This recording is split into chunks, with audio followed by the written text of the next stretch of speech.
it's Nicholas with the Backyard TARDIS here with another Random Thoughts podcast and another Red 5 Network Roundup. This time we are looking at September. So we did August, that took us 2 videos. September's going to all fit into one. It's going to be a chunky one, but it's all going to fit into one. So a fun month, a lot of good stuff to talk about, so let's get right into it.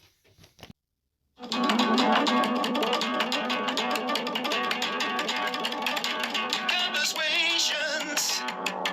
It's a translation to a Star Wars nation. It's a celebration.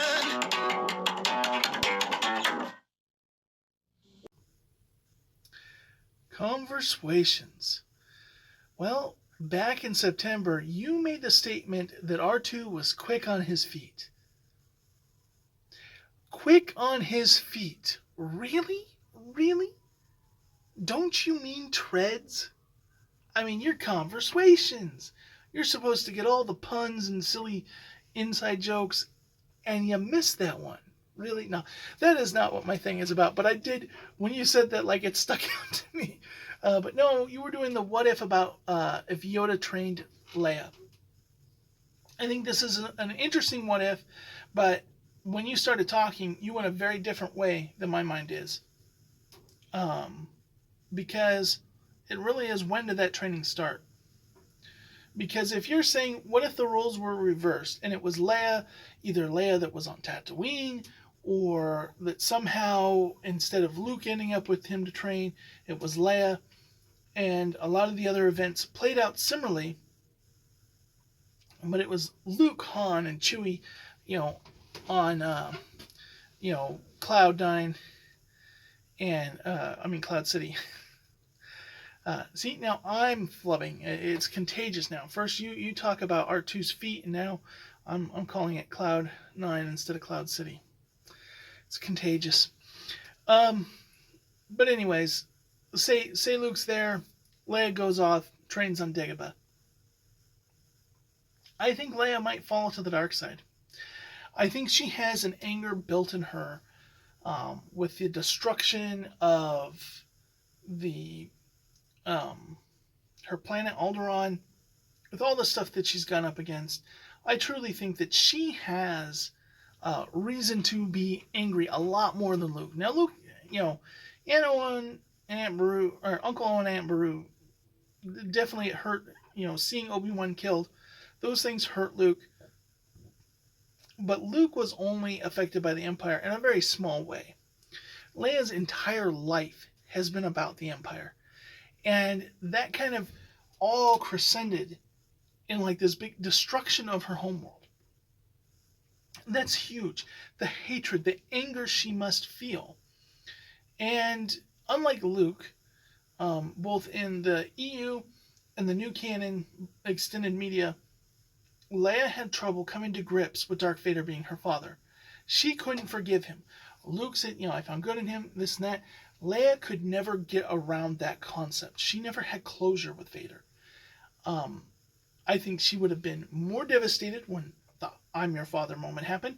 And I think that when it came to then the final confrontation with the Emperor, she would have gone dark side. Now, she would have done it with a righteous anger. But once you start down the dark path, forever may it consume you.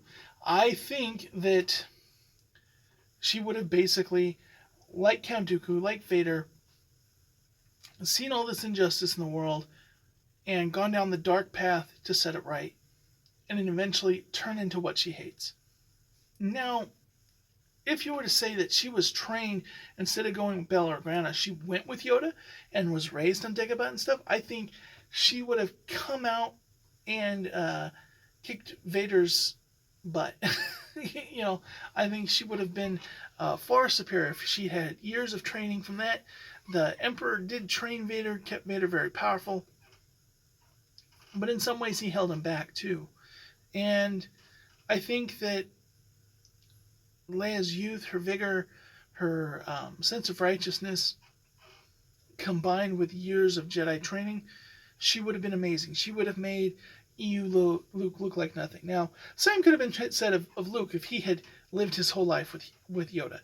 Or if Ben, had just been training him from the get-go and not just like been this hermit that spies on him all the time. But let's say, here they are, the two most powerful beings. We're gonna hide them, and we're gonna train them when they're older instead of just start training them like we normally did with kids. Bad decisions, Yoda. The Star Wives would agree. It was a bad decision on Yoda's part to not take in Leia or Luke and train them from little, and for Obi-Wan not to be training Luke. It just bad decisions. But now the interesting idea is if someone was that, would she then have trained Luke, and what would that power dynamic been had they gone in as a pair against Vader and the Emperor, and we could have had the two against them? And would Vader, seeing the overwhelming odds, would Vader have had the moment, because a lot of his turn was seeing Luke in pain, seeing Luke be true to what he wasn't, and seeing him in pain and making that choice? Or if the two of them were overwhelming them, would the sheer snapness of it allow Vader not to have time to think about this as his kids? Would he stick with the Emperor because they're losing against two powerful ones? It'd be interesting. But I do think that movies would have gone a lot differently. So it's an interesting thing to thought, because Yoda training Leia really depends, when does that training start? But that's just I'm enjoying the what ifs. Hope you guys keep them up.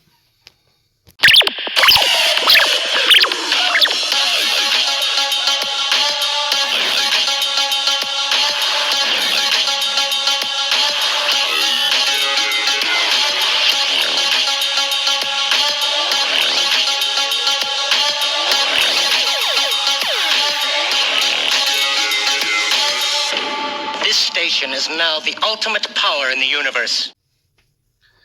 Scarif, back in September, you had Latino Slant on, and he was coming on, and I just got to say, Latino Slant, you had me at tacos. You had me at tacos. However, you both go, well, who doesn't like tacos? I have a friend who doesn't like tacos. My friend John, he's older gentleman. This individual, he doesn't like tacos, he doesn't like Chinese food, he doesn't like pizza. He's a very steak and potatoes, fried chicken kind of guy. Likes himself some good chili, that. And what's funny is, we went to a pizza place with him once, and I said, do you like pizza? And he says, well, yeah, I do. I have pizza maybe about twice a year. I'm like, twice a year? And then he looks, and we're in a pizza restaurant. He's like, oh, they have fried chicken. I'm going to order that. And he had the fried chicken fingers or something like that. I thought, you always wonder, why do they even have that stuff on the menu? Who walks into a pizza place, smells pizza, and then doesn't eat pizza? This guy. It's so interesting enough, I got a chance to go to Hawaii with him. We went to a religious convention there, and we had a lot of fun, but one part of the experience is we were going to go to a luau. Now, he is a big fan of pork chops, steaks, ham, all this kind of stuff, but he doesn't like any of the Chinese, sweet and sour pork, all that. And he really always thought that the noodles was that. And he also doesn't like spaghetti. He doesn't like noodles. He finds that they're squiggly in the mouth. You talk about it, and the way he talks about it, you'd think he was describing eating bugs or something, but he just really doesn't care for him. And so, but he was all excited about a luau pig, because this had been hyped up to him his whole life. And so he was going away. He was gonna, and I'm thinking, it's gonna be pineapple juice and all this stuff. This is gonna be sweet meat, and he's not. He likes a pulled pork sandwich, but I just, it was too weird. This guy, pizza is too out left field for him. All this stuff. He loved it. He absolutely loved it. He devoured that pig. But it's interesting. He doesn't like tacos. He doesn't like tacos, doesn't like burritos. It's all beans and rice to him. Not his thing. He likes carne asada by itself. Just, like if everybody else is having Mexican, he orders just a plate of carne asada. That's all he gets. So I always thought that was a little strange and out there.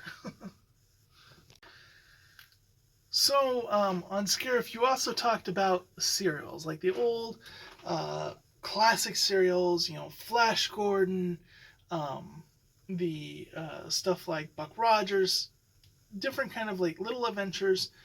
And I think back to those little bumpers, along with stuff like the classic cartoons like Superman and stuff like that.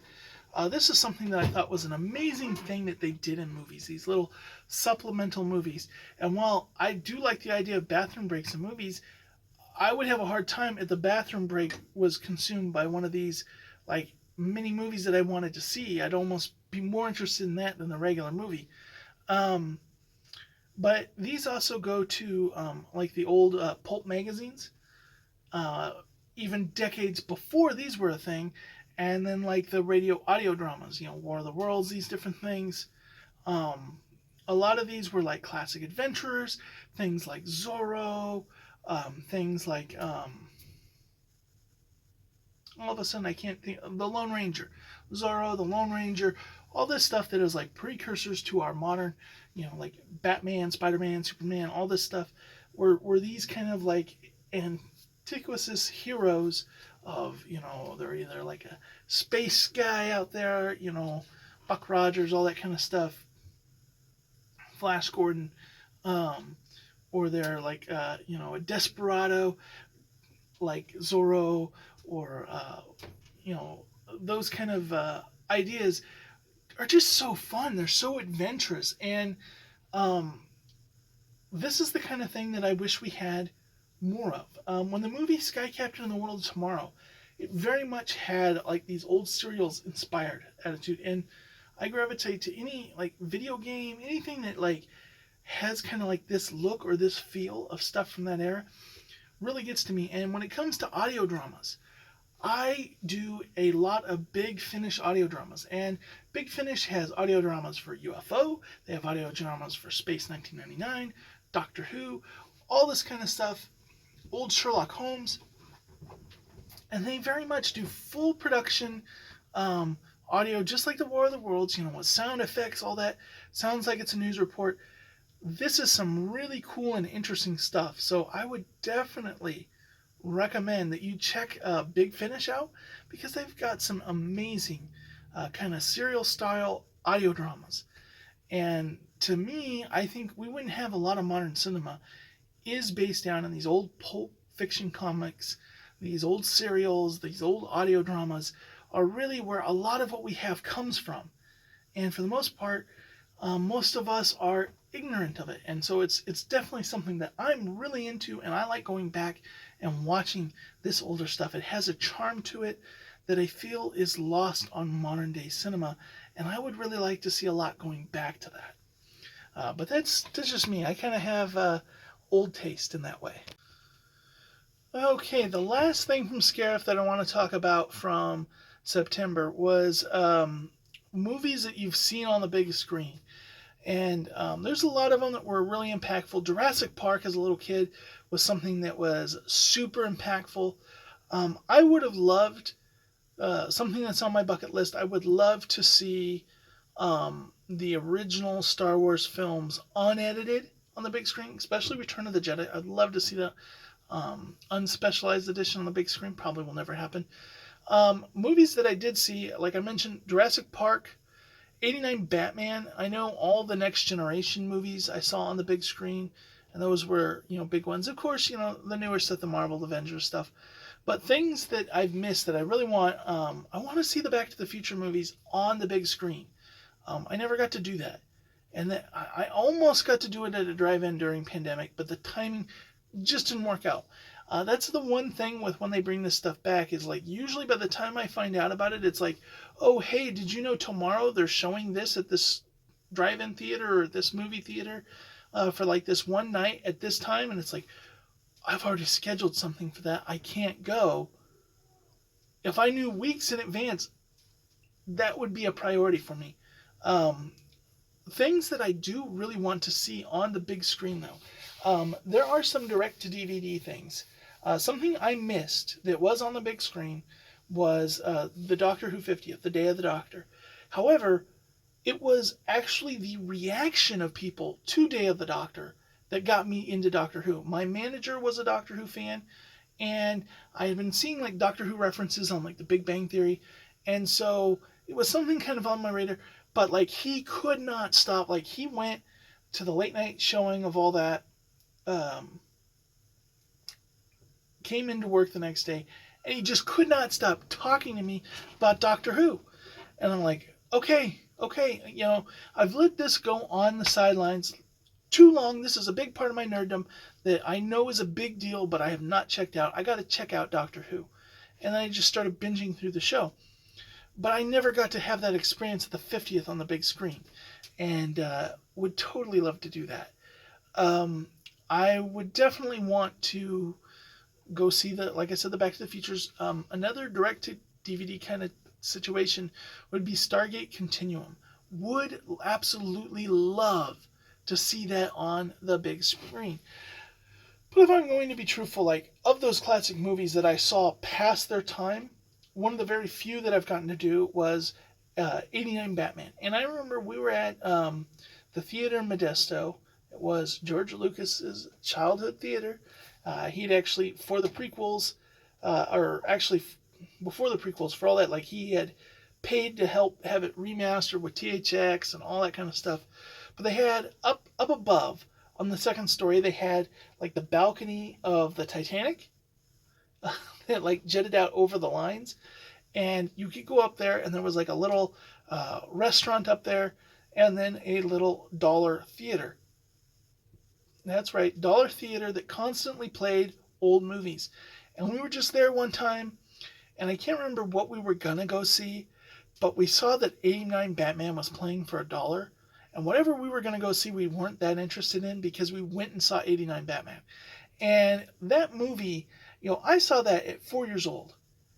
It shocked me. It left a big imprint on me then. So getting to go back and see that again when I was older was, just amazing. Love to do that. But I would love to go see Star Trek 6. Most any of the Star Trek films, I would be willing to go back.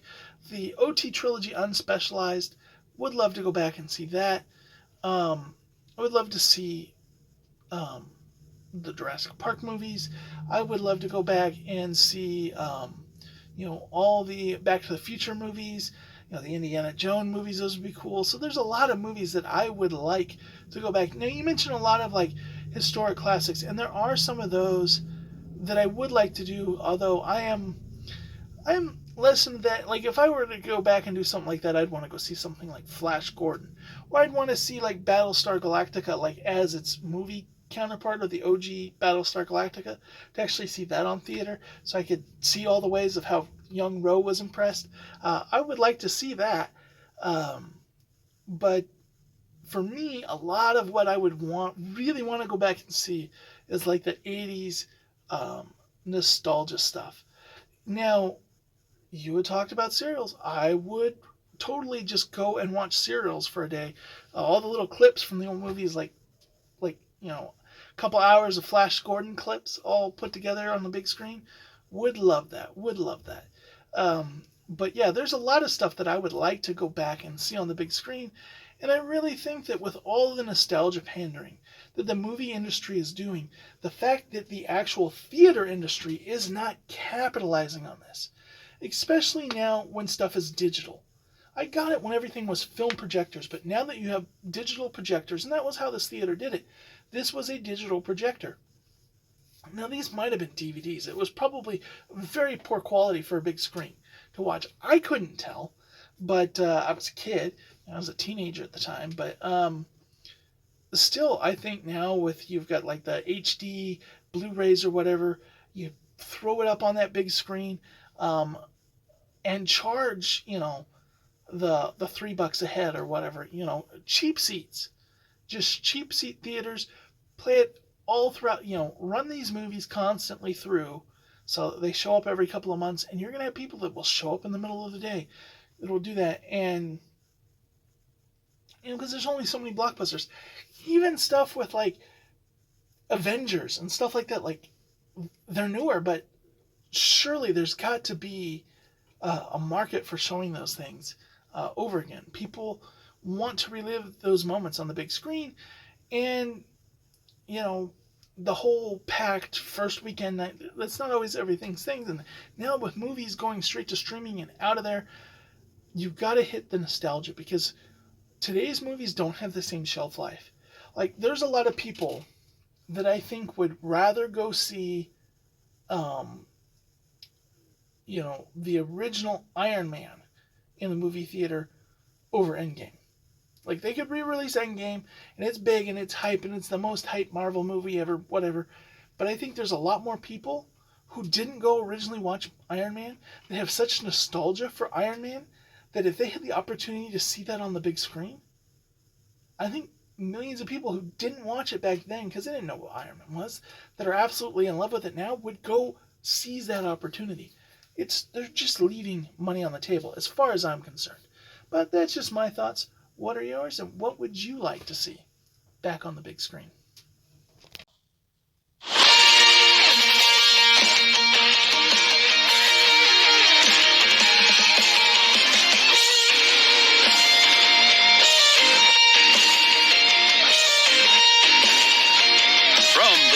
Of Janus City comes a broadcast that will shake the Empire to its core. Rouge One Radio will discuss all things Star Wars and all things in the nerd culture, in and out of the galaxy far, far away.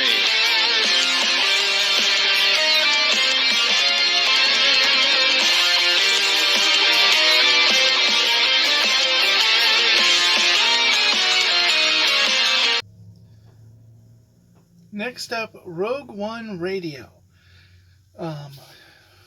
Back in September, you were prepping for Andor, and you had the Heroes of Rouge One podcast, and I was a little surprised.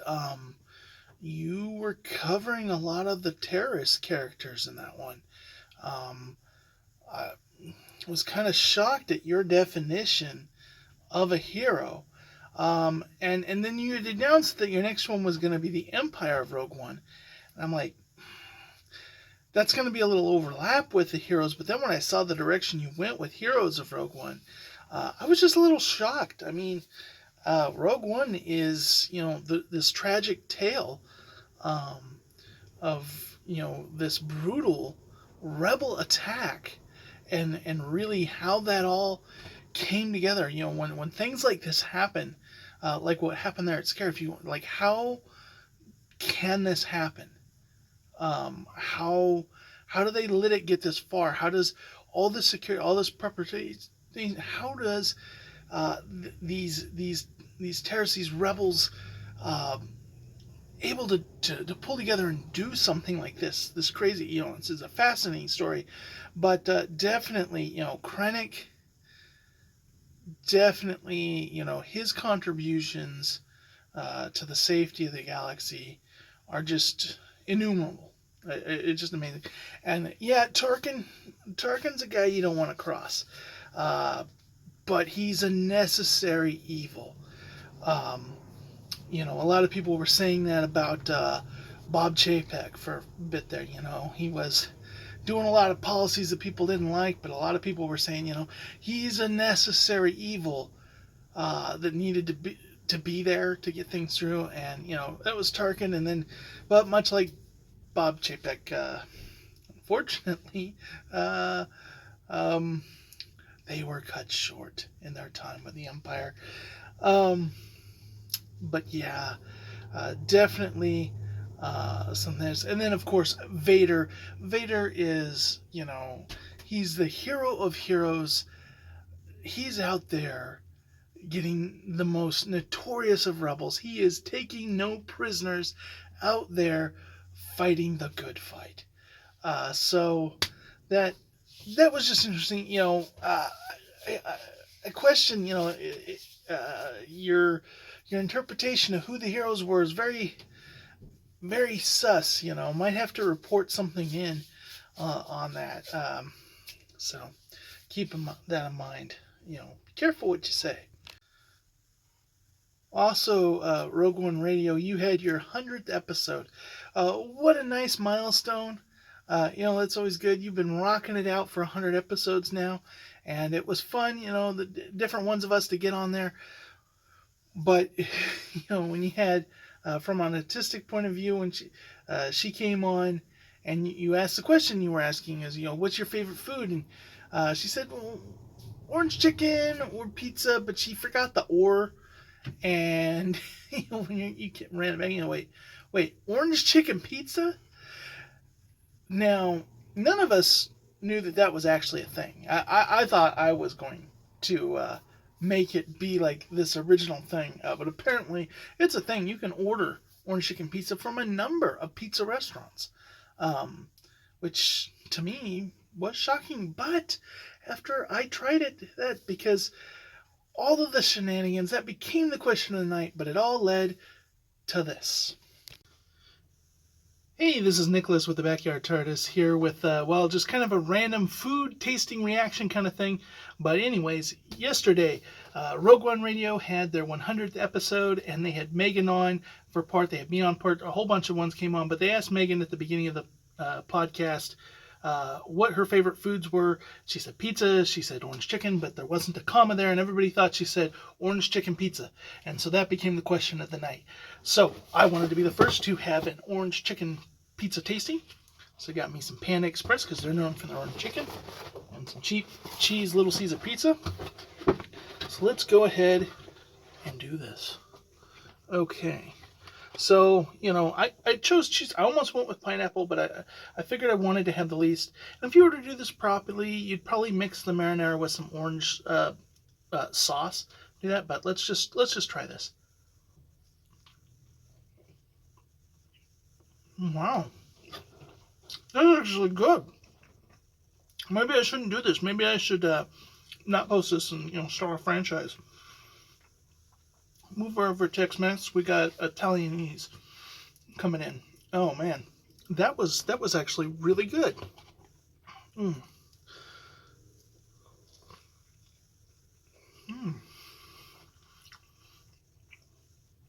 That's really good. This should be a thing. Wow. I'd be interested to how it work with white sauce or something. Some different kinds, but this is definitely a thing. Orange chicken pizza, the best thing since pineapple pizza. So yeah, I'm now addicted to orange chicken pizza.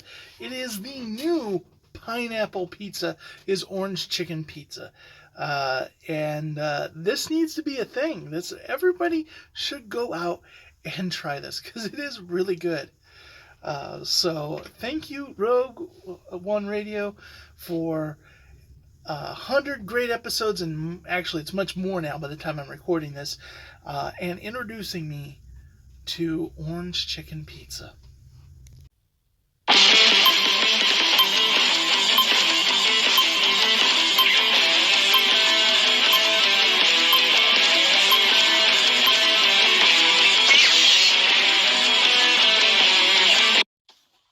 What's up, everyone? Welcome to the Sarlac Digest podcast.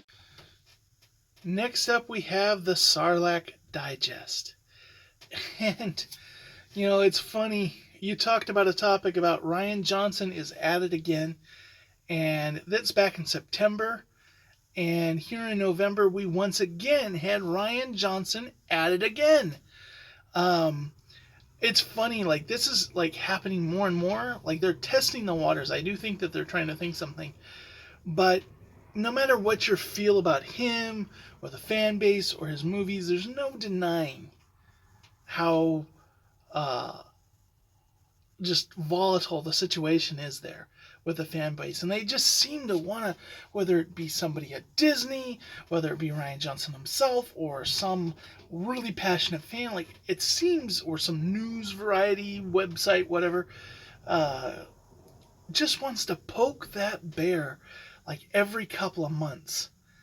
And all of a sudden, like, it blows up into the news, and it's like, well, was that really something worth reporting on? Was that something really worth it? I don't think it's any more happening now than it was 6 months ago, a year ago.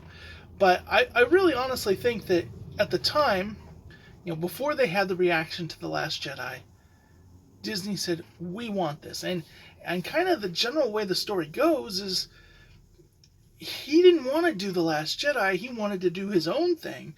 And I said, okay, but you got to do this to prove yourself. Which to me is a big mistake right there. Because here's a guy that wants to leave his mark on Star Wars. And they go, no. If you want to do that, first you got to deliver us this as a test. Well, what's this? This is one of the most pivotal movies in the whole franchise. It's one of the numbered movies. We're not giving him Solo, a Star Wars story to test ground. We're not giving him a show like The Mandalorian, or something that's off the beaten path. We're giving him part of what we're labeling the Skywalker saga, a numbered film. That's not what you give as a testing ground to see if he could go do his own stuff. You actually should have let him develop that thing and then decide whether or not he could do one of the big releases. But I digress. Then it came out. And I think there was still at a point where Disney was still kind of happy with him, but I think him not knowing when that was going to happen, or he kind of saw the writing on the wall. So what did he go out and do? He went out and got booked for other movies. His stuff with Knives Out and all that kind of stuff. And then, Disney said, wait, weren't you going to do these movies? And he said, oh, I'm busy with this stuff right now. Now that stuff has gone, it is gone, it's dried up.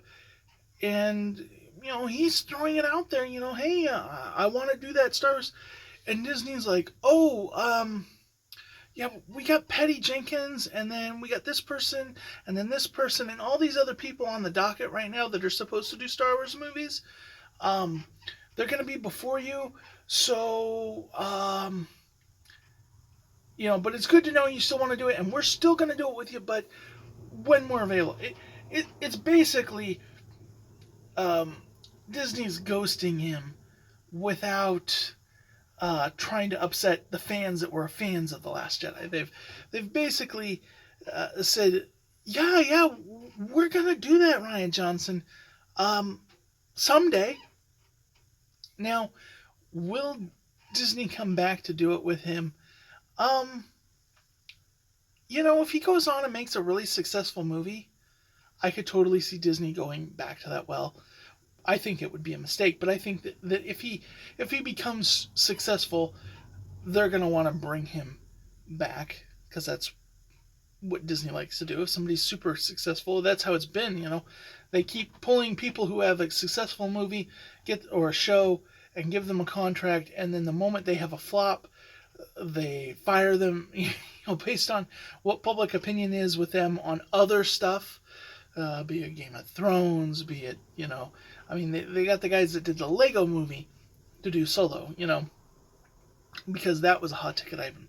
Why they didn't have them do the Star Wars Lego movie, I don't know. That would have been probably right up their wheelhouse and what they should have hired those writers to do. Or do Solo, a Star Wars story in Legos. That would have been hilariously fun. Why not make that a TV show? Lego History of Han Solo. You can have a lot of fun with that. But, Ryan, it's one of those things where I really don't think, now, Kathleen Kennedy would like to work with him again, I think. And if she stays with Lucasfilm long enough for Disney to feel like it's calmed down, I could totally see her bringing him back. However, I think when she's gone, nobody's going to have any loyalty to Rian Johnson. They're going to look at that. It's one of those things where he could deliver a great movie, or a great even trilogy, but you have that built in. Anybody else they put in there, they could be wrong for the thing. Like Taika Waititi, everyone's kind of going, he's kind of, his comedy is just a little bit too, but the episodes he did of The Mandalorian, people aren't angry that he existed or did Star Wars.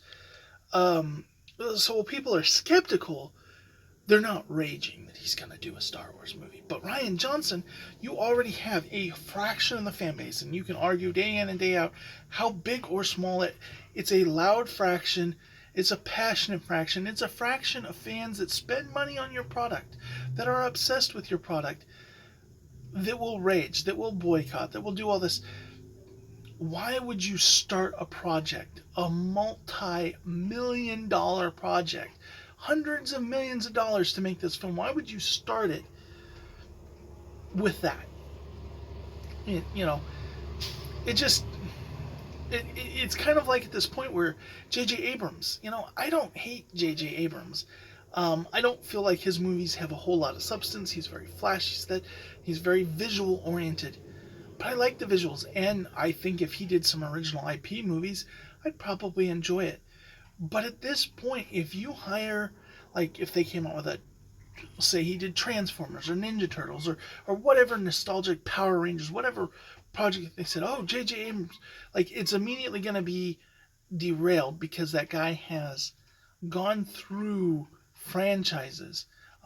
He seems to have lost his opportunity to do DC, but he's gone through these franchises, done these movies, people are upset. Now his name is not associated with amazing television like it was before. Now it's Lost is now the show that ended poorly, and then he went from franchise to franchise and angered fans. So at this point, like hiring him for a big project doesn't make sense. Rian Johnson, specifically with Star Wars, is extremely toxic. I think when he does something of his own originality, he's going to be successful. I think he has those passionate fans, and then he can tap into all the people who don't even pay attention to the Star Wars drama that are out there, plus the people that, but when you're dealing with Star Wars, they can't go with him. Another thing that Sarlac Digest has been doing is your Wheel of Hot Takes. I love this segment. This is, to me, the best part of your podcast, is this wheel. Because you have the things, but you had your take on pod racing. And, I recently became a patron of yours. And I'm not going to lie, although you're totally worthy of the patronage and stuff like that. But I became a patron just so I could throw money at you and say pod racing needed to be longer. Pod racing is the best part, in my opinion, of episode 1. For me, all the midichlorian talk and stuff like that, I didn't care for that. Jar Jar gets to be a bit too much, but you have the end battle, which I hear a lot of people say that takes too long too. And it's too clunky going through it. But I like every part of the end battle. Whether it's Padme taking back control, the armies. Okay, yeah, Anakin up in space seemed a little goofy. He was a little too kiddie. He was a little too young. But the pod racing is honestly the best part of the movie. And here's why.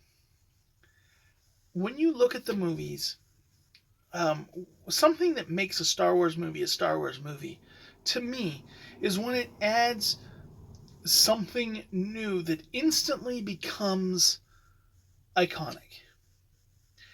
When Empire Strikes Back came out, you say, how do you make an image of Empire Strikes Back? You got your AT-ATs and versus your snow speeders. That's instantly what you think, like, that is Empire Strikes. It's on the box usually. That's maybe Luke and Vader fighting there, but the battle there on Hoth instantly became Star Wars. It's in all the, like, anytime they do like a this is all of Star Wars video game, that's a thing. What was A New Hope? you had the Death Star trench run. And you think about what did they add in, Return of the Jedi, and you think about the speeder bikes, them going through the jungle, stuff like that. Yeah, the speeder bikes, the second Death Star. There's just certain moments that become iconic and then become part of that instantly feels like Star Wars. The pod racing instantly became part of Star Wars. And it instantly became iconic. There were video games made just about that one thing. And not one, but multiple video games made just around the pod racing. And then those video games were ported to multiple systems, arcades, different things. So yes, pod racing was a big thing. And I like how long it is. It is one of the most engaging parts of the movie, and the fact that they did it almost entirely with practical effects. I mean, obviously, yeah, they came in, they CGI'd a bunch of stuff, but they actually had practical models going through that they filmed, going through the trenches and stuff like that. That's amazing. That so much of that is practical, and it feels so good. And it's one of the main reasons why that movie, to me, feels more like Star Wars than the next two movies. Because the next two movies, to me, don't feel like they ever have a moment that just says, yes, this is Star Wars. That has like just that grand scale of that. But that one did. That I just love the pod racing. I cut out most of the rest of the movie, for me. There's a lot of other stuff that I skip around, but I always have to view the pod racing. It could be, in my opinion, longer. It could be longer because it's just great Star Wars, and so I have to passionately disagree with you on that should have been shortened in the movie, because there's a lot of other things that I think should have been shortened. Some things that I think could have been aged up a bit, but I think like the trip to the Gungan City and then the trip through the planet with that could have been shortened. Pod racing was the perfect length. It was good. But that's my opinion versus your opinion. Everybody's got an opinion. And you guys are doing a great podcast, and continue on with the Wheel of Hot Takes, because your hot takes are going to generate my hot takes, and I always enjoy swapping opinions and a good nerd debate. If you're receiving this transmission, this is Black Spire Broadcast.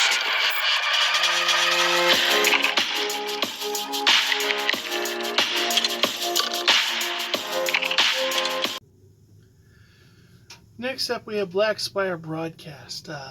You did an episode with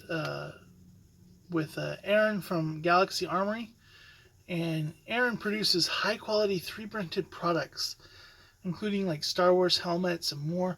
And this was interesting just to hear like how much time is involved in 3D printing. 3D printing is it's an expensive hobby, but it is definitely something that I'm looking into this. I'm looking into like previously we talked about the droid builders, and this is something that's like on my nerd radar. But it's just interesting to see how somebody like they get that and they start doing that and it becomes their career. And what an interesting career that is, and just like the demand for these things, being able to produce stuff yourself. And of course, through COVID, for a lot of people, that was the opportunity to get into these alternative jobs, and taking your nerddom and making it into something profitable. So that was kind of cool.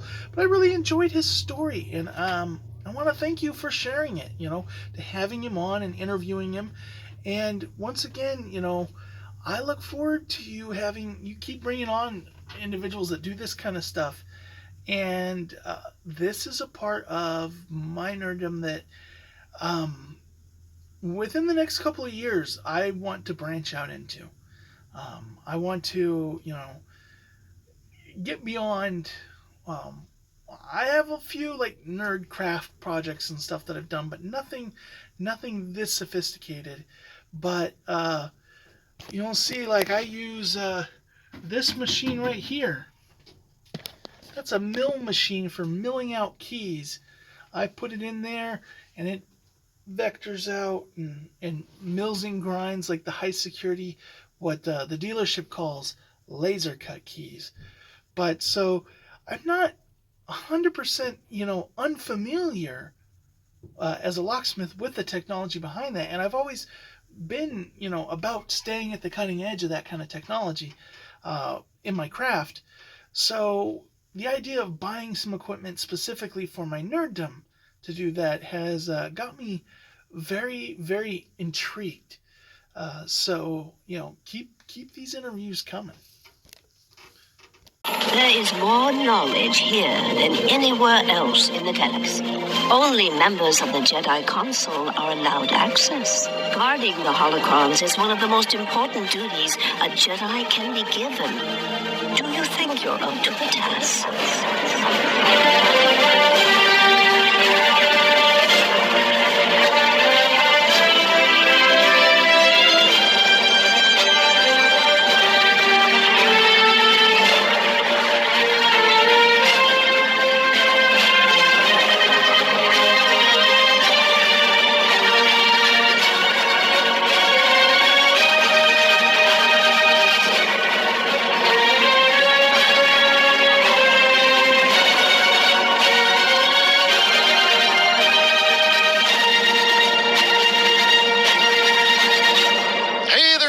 Fans, welcome to another episode of the Jedi Temple Archives podcast. I'm your host, Rob, and we're...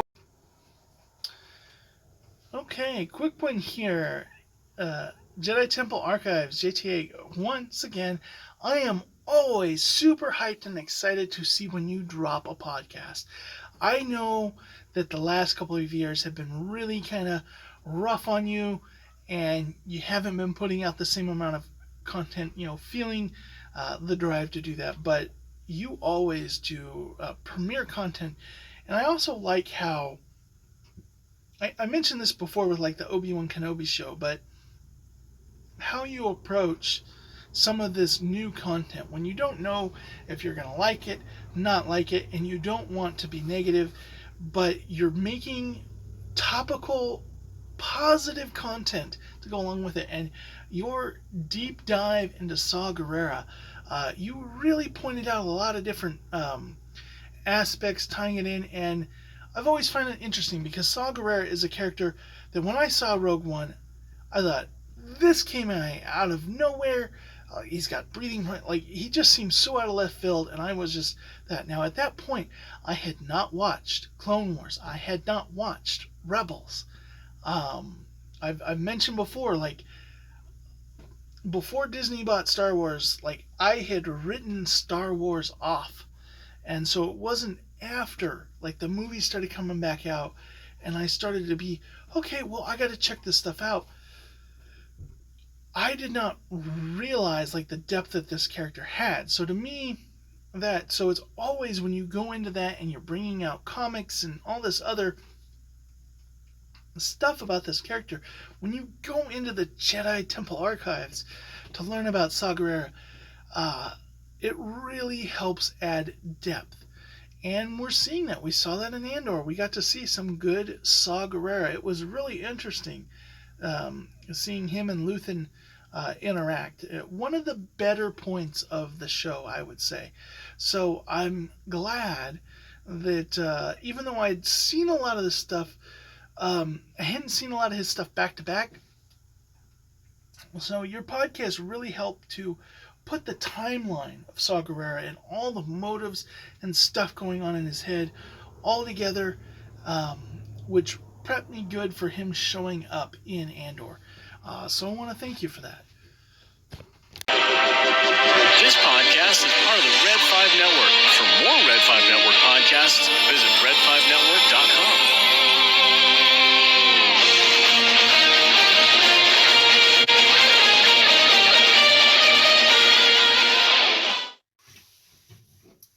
Okay, next up, Lore Be With You, also known as Christian Fandom Geek Podcast. You had Elle and Harley, Padawans in Training, on there, doing a Let's Play of one of the Star Wars games, and I really like how, you were training them to be in the chat and talk with the chat. And, it was great. Truly enjoyed. You're raising them, right? Those young family members. Helping them come up, and I think that's just so cool. But while you're doing that, you talked on the subject of Janeway being the best captain without being a Mary Sue. The best captain and being a female, but not being a Mary Sue. And I 100% agree. Janeway is my favorite. And the thing that I like about Janeway is I think she embodies the 3 captains that came before her, plus adds her own to it. So Kirk was the frontiersman, right? He's going out, strange new worlds, living by the seat of his pants. Now, he was a man of principle, a man of not letting wrongs go, but he was the police out on the frontier, but he was also the explorer, and he had to learn when to kind of bend the rules, break the rules, go to areas where there isn't rules yet about the subject a lot of times. And Janeway had that. She had a sense of adventure. She loved to explore, and she even reminisced about the days of Kirk when there were Romulans and Klingons hiding around every corner. And, what exciting the galaxy and exploring must have been. So she reminisced, and she's going through the Delta Quadrant, and instead of just going no, we're detouring, we're catching anomalies, we're strange, we're meeting new planets, we're going to go explore while we do this, we're going to be like Kirk. Next up, Picard. Picard, he liked archaeology. He liked seeing the phenomenons, like spatial phenomena and stuff. But Picard was very much a man of principle about law and order. He believed in the beauty of the Federation to the point that he felt it was utmost importance that they uphold the Prime Directive and the standards and laws and rules of the Federation. And so he was a man of rule and principle. And he wouldn't give in, not at his own death. Even Q would do everything to try to entice him to break this. Picard would not. He was steadfast. Janeway was the same. She's in the Delta Quadrant. She could have thrown the Prime Directive out the window. It's all about survival. They're one little ship heading home. They could have done all sorts of dirty, nasty things to get home faster, to make life easier for them. They could have sold weapons technology along the way, sold off replicators for supplies, all that kind of stuff. They wouldn't do the stuff that, and why? For a government they may never make it back to? No, she had principles. But Janeway had something else. She had, and that comes to Cisco. Cisco to me had heart. If you were to embody his captain, he had heart. He, not to say that Kirk didn't care about his crew. You'd see he was deeply moved and affected. And Picard, while standoffish, also very much had the weight of the lives on him. But Cisco personally knew his crew, personally was involved in their personal family matters, their likes, their wants, this. He deeply, and not just the people at the top, he knew the crew of the station. He was that, and he was a guy that would sometimes let emotion override the rules, and he would do that because he cared. Janeway came in first woman, and one of the things she brought the feminine touch. Like when you see her dealing with Seven of Nine, Kess, the Doctor, Harry Kim, very motherly. Almost, the way she goes back and forth with him. So she has that heart, that caring. She is involved in the lives of her crew, and it's a very feminine way that she goes about that. And so that's good. It's like she doesn't throw away the attributes of being a woman and having that emotional bonds and connections with others and talking about feelings and stuff with her crew member, because she's helping them. But she at no point is compromising in her principles. She's at no point seen as weak. She is tough as nails. Will play chicken with the Klingons, so to speak, like Kirk. She is, or the Kazon in her case. She's out there, manning a ship, and she's not a Mary Sue. She makes bad mistakes. She makes calls. Her crew calls her out. They're not always happy with her, but they respect her and they follow her. But there is definite. She's not a Mary Sue. She has a lot of struggle that she has to overcome, a constant thing. And so I really like that about her. She's so well-rounded. And you look at Star Trek today, and you have the first officer, which, like Discovery, what's her name that's the first officer? She should have been cast as the captain, because they had her constantly making the judgment calls of the captain, going against the captain's wishes, and then getting a pat on the back for it.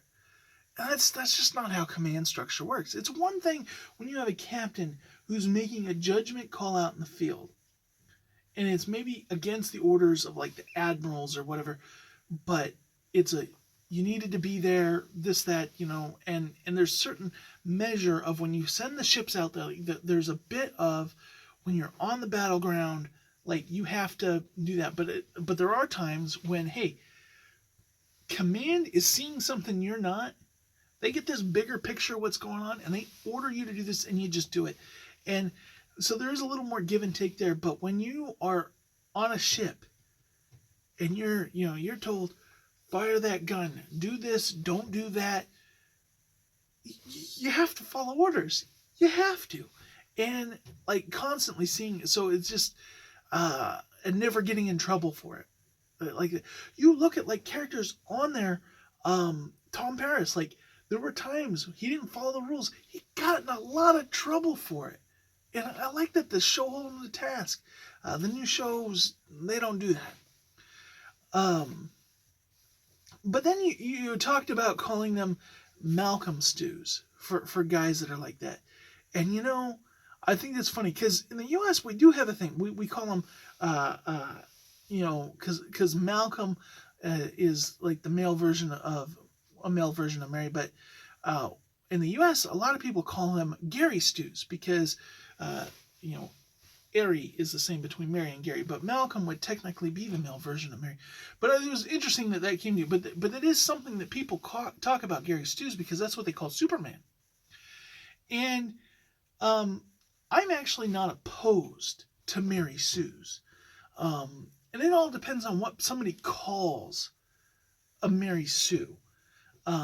Because like Superman, they call him a Gary Stew because, he's just all powerful, but you can still have drama and interest. He's not boring because it's about the fragileness of all the people around him. He can't always protect everyone all the time. And so constantly having to make the decision, the person he cares about versus millions of lives, like you can play around with that. And like their principles versus, protecting someone they love, it just, you can play around with a lot of that stuff and get interesting things out of it. Which, Mary Sue, Gary Sue, Malcolm Stew, whatever you want to call it. A lot of times, they say, well, they never have an obstacle. Superman never, like a lot of times he doesn't have to really strain himself to overcome a lot of his obstacles. And in that way, he's a Gary Stew. But it's not as though he isn't mentally struggling with decisions he makes and stuff. But it's never like, I got to go work out and get stronger because this guy beat me up, and so I got to go buff up. He doesn't have difficulties like that. He's not like year one Batman goes out and just gets his butt handed to him. And he goes back and does more training and, gets better gadgets. But, I do like just overpowered, like superheroes like Superman, Supergirl, stuff like that. Those are Mary Stews. But I still think that there's interesting things. So I don't mind a character being overpowered as long as there's good story around them. And I think that's like when you took at somebody like Rey Skywalker. I thought her character was perfectly fine. And if anything, it made Kylo Ren very weak.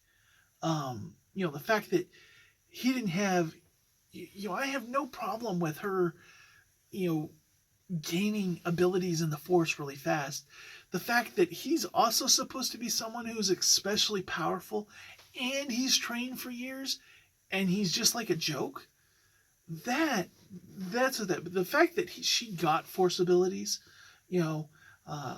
abilities to tell the guard to let her loose or something like I didn't have a problem with the fact that she developed that fast. I had a problem with the fact that she outmatched a trained person. And you can look at that as her being OP, or you can look at that as him being weak, because everybody seemed to own Kylo Ren. Even Finn, he got his butt handed to him. Like Finn, as they did, they never made him a Jedi. Like, he picked up a lightsaber, he should have been dead from that instant on. But because this is someone who supposedly Luke Skywalker is afraid of. But just going off on tangents now there. But I just kind of thought that was an interesting point when you were talking about coining the term Malcom Stew. So, because here in America, like, a lot of people are using the term Gary Stew, but Malcom Stew. So that's an interesting one. All right. This is Scarif. After Dark.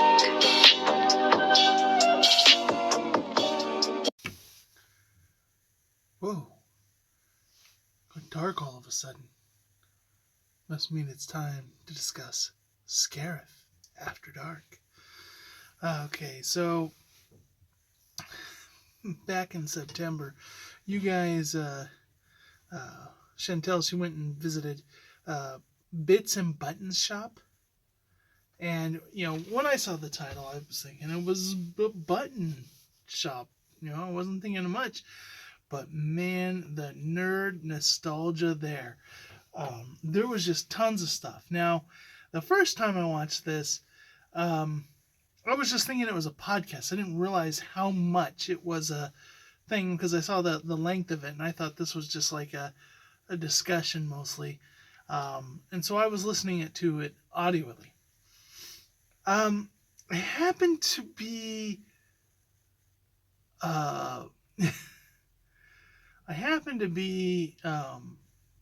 rekeying a preschool. And man, Sith Care Bear, Josh, you are just going crazy, gaga, nerding over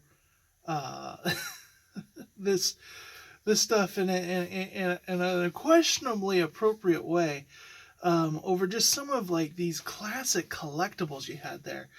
And at one point, your joking made me audibly laugh out loud. And I just remember one of the kids going, "Mister, what's so funny?" And I just remember like, oh man, I can't tell them that a guy named Sith Care Bear on YouTube is nerdgasming over Care Bear collectibles. So, nothing, but, oh man, like, just talking to the guy there, though, knowledgeable. He's talking about, like, the different things, anime, obviously, stuff like, Dragon Ball, One Punch, My Hero Academia, all these, like, big animes and stuff like that's bringing in the new crowd, whereas Star Wars, more of the vintage stuff, the older stuff, that's the bigger seller there. And, he's just kind of talking about, the difference of collecting, but he also was talking a little bit about the scalpers. And this is something that, like, the advent of, like, eBay and Amazon has created. It's infected the video game world. But really, anytime there's a cool collectible, these scalpers get it. Like, you have companies release limited runs of, like, collector statues and stuff like that, and it's like they're gone instantly. I remember, I wasn't looking to buy it, now mind you, but the Sonic did the Sonic official YouTube did a live stream, and they were like announcing all like the merch deals and stuff like that. And one of the things they came out with was like Ice was doing like Sonic branded bling. And I just was like I thought to myself, like, as cool as like those look, like I would never wear that. That is so tacky, like a like a studded all around like Sonic head on a necklace. And my first thought though is I'm gonna click the link because I want to see how much people are spending, like just how ridiculous this idea was. It was sold out. It was like they only made like 2,000 or something. Like it was sold out within 3 minutes of it being announced on the live stream. It probably went live a few hours before that, but it sold out that fast. And I'm like, oh, that had to be scalpers watching that, like bought up all the pre-orders so that they could turn around and add another $50 to it online. And stuff like that gets me. And that's why like these old shops are so good. They're the same thing with like retro gaming. Right now, the retro gaming scene, it like collecting started to get up, and then it like even especially like over COVID, but it was already kind of going up. And what happened is a bunch of scalper guys went around and just like went through all of eBay and Amazon and stuff and just started buying people's collections of all the retro games they were selling. And anytime one's cheap, the scalpers are buying it so that they can turn around and say, oh yeah, that game that used to be $15, it's $85 now. That game that was rare, that was $85 before, yeah, it's $500 now. Because anytime somebody has one and they try to sell it at a decent price, they buy it just so they can keep the market share, so that anybody wants a legitimate one, they got to pay the price.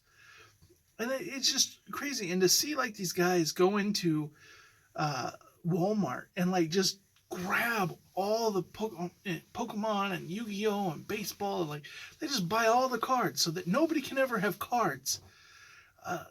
Man, how lame! Like how soulless do you got to be that a kid can't go to a store and it isn't like, does he like Pokemon? Does he like baseball? Does he like I don't know, Marvel, that was something that was popular, was having like the Marvel superhero cards. When I was a kid, Magic the Gathering, like all those, but like the kid goes to the store and he just wants, a pack of cards, because that's the cheap. Mom can get him a pack of cards for $6-8 or whatever it is. He's not going out and asking for the $50 toy or game or whatever. He just wants that the joy of opening up that pack of cards, and it's like, nope. Some guy in his 40s came with a giant bag and just like threw it all into the cart, went out to the check stand and just like bought it all. And Target did nothing to stop him, or Walmart or whatever. Like they just lit them. They don't put a limit on how many of the same item you can buy. Like, oh yeah, you want to come buy all our stock so that shelf is like constantly empty. Stuff like that just gets me. But I'm always glad when they bite themselves. They like a new video game console launches and it ends up not being successful. Like the amount of people who like purchased tons of Wii U's and then they couldn't even sell them at cost because the stores couldn't sell them. And it was like, oh, good on you. But then it's like stuff, but how businesses respond, like they do so bad, like all these digital storefronts and stuff, instead of limiting how many people, like they just start, oh wow, there's a real demand, and then they jack the price up. And then the price gets too high that you can't be one of those people that buys that and gets more money because it's already above what anybody, normal person's willing to pay. So nobody's gonna buy. So it was interesting though, hearing the gentleman talk about that and talk about it, because there is something about a physical toy store. I mean, I literally bawled when Toys R Us went out of business, because Toys R Us went out of business the same time I was having a kid. And that was something that was really big. I was one of those kids, I didn't beg a lot as a kid for toys, and I did chores and I saved up and stuff.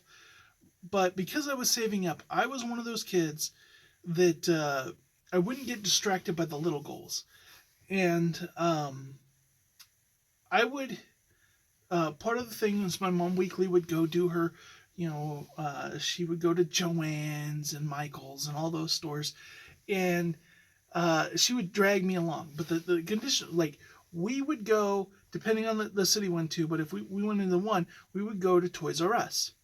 And if we didn't go to that, then we would go, in the other town, we'd go to this hobby store.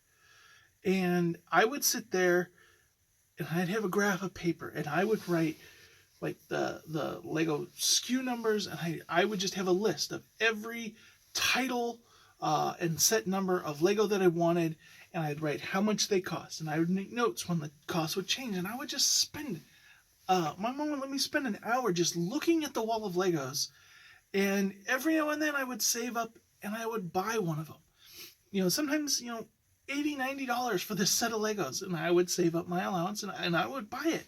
Or I'd be at the hobby store, and I'd be looking at, like, RC cars.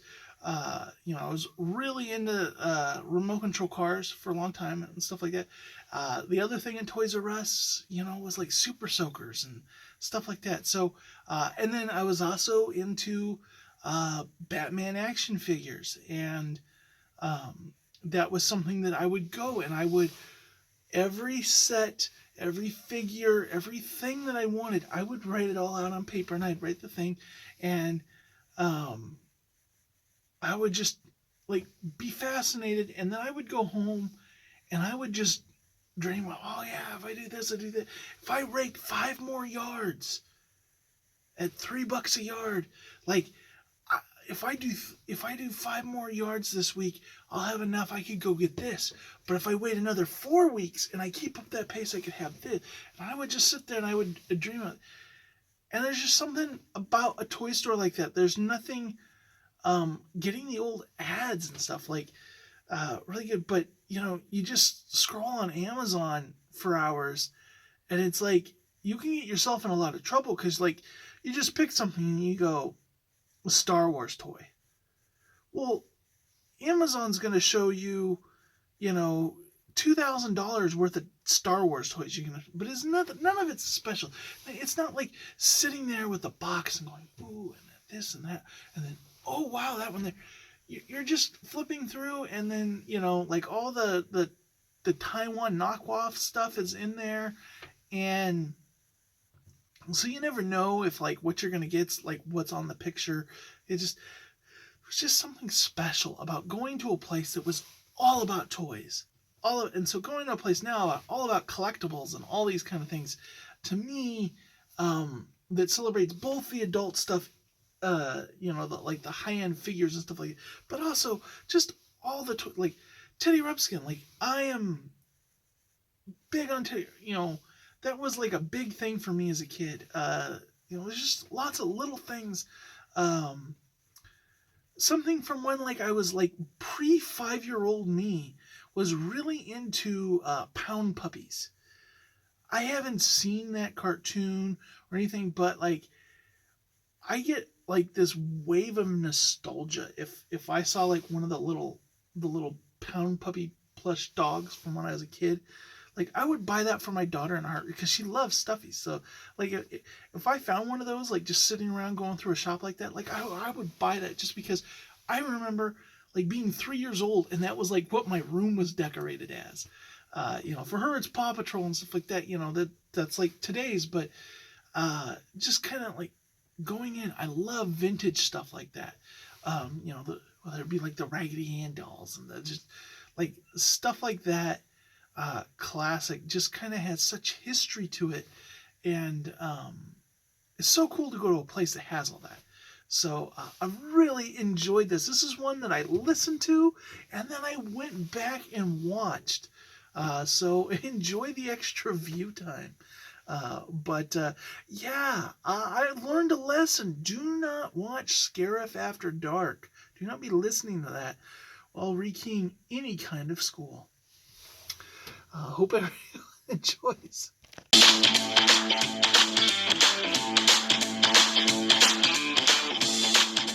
Hello, I am Michelle with 2 L's. And I'm Natalie the Red. And we are Force of Light Entertainment. Okay, Force of Light.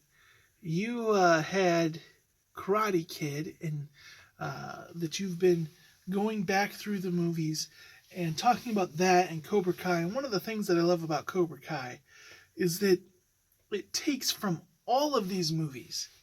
And admittedly, I'm not fully caught up on Cobra Kai.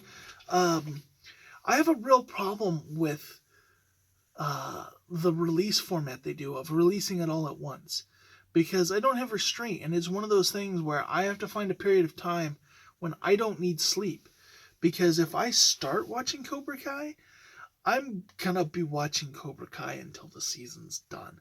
And seeing as I don't usually, I work during the day, that pretty much means that I'm going to watch it 2 nights in a row, only get 2 hours of sleep, because I'm going to start at 9 o'clock at night and go to 3 a.m. watching it, and then I'll do that the next night too, because I'll just be addicted to it. Sometimes even just going till morning, because I can't not hit the next. It's such a good show. So I wish they did the week to week with Cobra Kai. Also because I wish it had got talked about more. I feel like a season of Cobra Kai drops and people rave about it for about 2 weeks, and then they don't talk about it. And it's one of the best shows on streaming. And it's one of the best coming back to, I've really liked some of the the sitcom reboots that aren't reboots, they're continuations. They're 30 years later type shows where the kids are now the adults. I like those, but Karate Kid is done just on a next level. Girl Meets World and Fuller House and The Connors and stuff like that. They got nothing on Karate Kid. The Mighty Ducks show on Disney Plus, it was decent. I heard the second season really went downhill fast, but the show was okay. But you compare, if you were to tell me what I like better, Mighty Ducks or Karate Kid movies, I would have told you hands down, I'm a Mighty Ducks fan. I love those movies. As much as I've defended that show to some, I enjoyed it. I thought it was fun. It was nostalgic for me, seeing some of the characters from the old show, the old movies, and the old coach and stuff, and getting the mom from Gilmore Girls and stuff like that. But you know what? It doesn't even closely touch the way that Cobra Kai perfectly weaves all this together. And to think, this all started with a How I Met Your Mother joke about, the bad guy, the bully, being the actual hero of the show. And that really inspired, that Johnny and, getting the crew back together to do this. It's just so amazing. Now, I've heard rumors, and I tend to think that for the final season, they are going to bring in characters from the 4th movie, which is the next Karate Kid, that they're going to bring the girl from that in. And that is part of this canon. They have stated multiple times that is part of the Miyagi-verse canon. And so, the reboot that they did with Jackie Chan playing Miyagi, that's not canon. But this one, it's the next Karate Kid. It's he brings in he picks out another kid and helps her. And, she's a teen girl dealing with that. And it's a really good story. Is it a Disney Channel original Karate Kid? Yes. It's a little less 80s. It's a 90s movie, a late 90s movie kind of feel to it, whereas the other ones were 100% this was 80s attitude. This was more 90s and Girl Next Door and stuff like that, but it still was so good. So definitely, as you're going through this, you need to watch that movie, because especially before the next season comes around, because I am positive it's going to play in as a factor. unless they can't get that actress. But and the monks, it would be cool since we don't have Miyagi. Like if any of the monks showed up from that one, because like Mr. Miyagi was living with a bunch of like I think they were Buddhist. I can't remember. Probably gonna get in trouble for that because that's probably not what they were. But monks that they were living with, and they're helping like convince this girl and get her ready for the dance and all that. Anyways, it's a great movie, and I think you ladies are gonna like it. Like a lot of people look back on it. They remember it poorly, but I've gone back and watched it, and it holds up, and it's good, and it fits. It doesn't tear down any of the stuff that came before it. It's just him having the same experience of seeing a kid getting bullied, taking him in. This time it's a girl.